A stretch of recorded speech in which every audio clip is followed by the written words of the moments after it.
মার্কিন হামলার প্রতিবাদে যেন ফুঁসে উঠেছে ইরান ও তার মিত্ররা।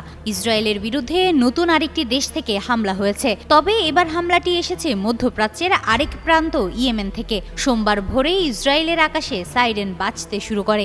কিছুক্ষণের মধ্যেই জানা যায় ইয়েমেন থেকে ছোড়া ক্ষেপণাস্ত্র লক্ষ্যভ্রষ্ট না হয়ে ইসরায়েলের অভিমুখেই ধেয়ে আসছে।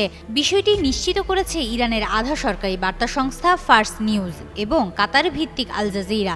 যদিও ইসরায়েল শুরুতে ধারণা করেছিল এটি ইরানের দিক থেকে এসেছে, পরবর্তীতে জানা যায় এটি ইয়েমেনি জোটের কাজ। অপারেশন ট্রু প্রমিস এর আওতায় ২১তম হামলার আগেই এমন বিস্ময়কর হামলা নতুন মাত্রা যোগ করেছে চলমান মধ্যপ্রাচ্য উত্তেজনায়। এর আগে ১৩ জুন ইসরায়েলের চালানো হামলায় ইরানের রাজধানী তেহরান ও আশপাশের এলাকায় ব্যাপক ধ্বংসযজ্ঞ হয়। নিহত হন ৪ শতাধিক ইরানি নাগরিক, যাদের মধ্যে ছিলেন সামরিক কর্মকর্তা, পারমাণবিক প্রকৌশলী ও বেসামরিক মানুষ। জবাবে ২২ জুন পর্যন্ত ইরান অপারেশন ট্রু প্রমিস ৩ এর আওতায় ২০ দফায় ক্ষেপণাস্ত্র হামলা চালায় ইসরায়েলের বিভিন্ন লক্ষ্যবস্তুতে। আর এখন ইয়েমেনি হামলাযুদ্ধ পরিস্থিতিকে আরও বিস্তৃত ও জটিল করে তুলছে।